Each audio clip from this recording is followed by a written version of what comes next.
Okay, the last topic we're going to touch on is the management in small and large companies.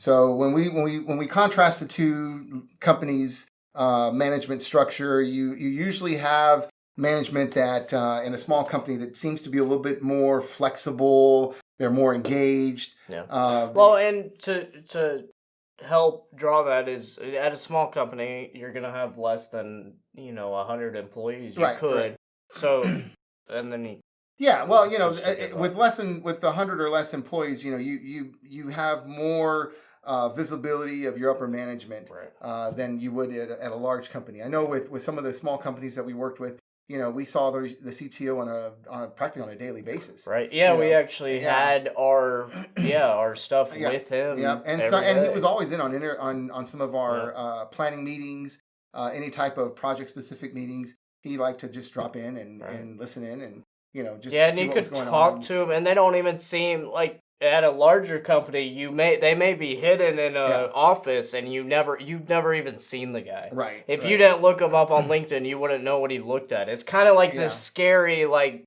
guy behind the curtain right, thing. right. And at small companies, they'll talk to you about your family and stuff, which Yeah, is yeah. really cool.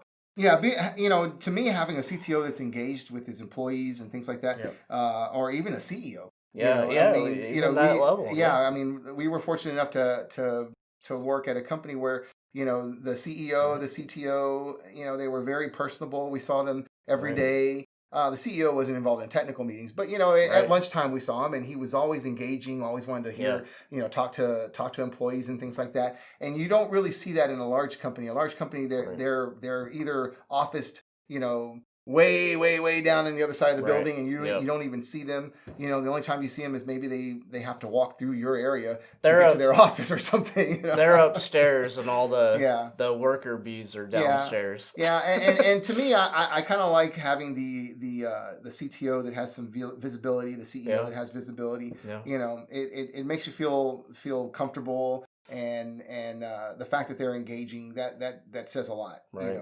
Um, Yeah, larger companies can cut you easier because they've never seen you.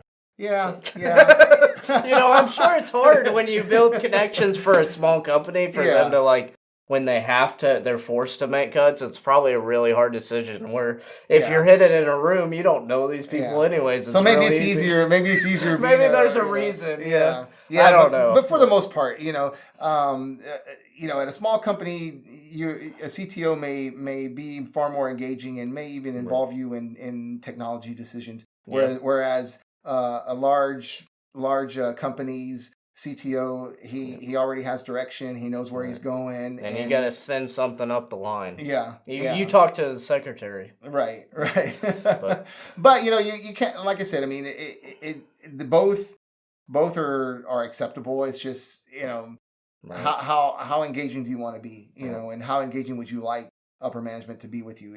right, Some people have a better feeling of camaraderie with the company that has their upper management more engaged with its right. employees. So Yeah. you know, um, So let's close this show out. yeah, yep, Yeah, definitely let us know what your guys' thoughts are. Have you worked at large companies? Have you worked at small? right, Have we persuaded you one yeah, certain way, yeah, or yep.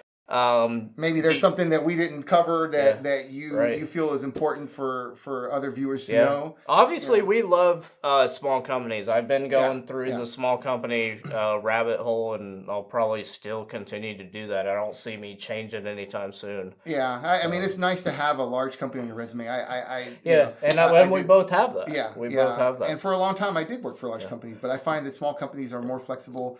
I like engaging, Yeah, upper I management. highly recommend if you can, like especially if you're in college and you're looking at internships and all that, do a large name branded company Mm-hmm. and do a small company and Right, compare them because you may be more suited towards one right, and you right. won't know till you try both. And there's all these Exactly. people out there who have only done large companies. It's Yeah. like you don't know what it's like. Right. And Right. vice versa.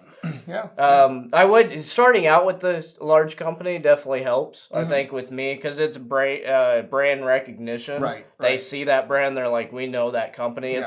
sort of harder for small companies. Yeah, They don't yeah. really, especially if they don't survive. Yeah, in my opinion, I think it's important to have a heavy hitter company on your resume. Yeah, yeah. You know, like you said, Especially a branded early company. out. Yeah, Yeah. yeah. It says a lot for you, and it helps you stand out. You know, Yeah. as opposed to having several small companies that Right. And, And I'm then not you saying that gotta- they're not important. It's just You got to know, swing up though. You got to have a big company to take a chance on Yes, you first. yes, And yes. that's a lot harder. definitely makes it more marketable. And we do have a video on resumes and things like that too. If you want to check it catch out. that. So anyway, Yep. I guess we're closing it up. we're So good. all right.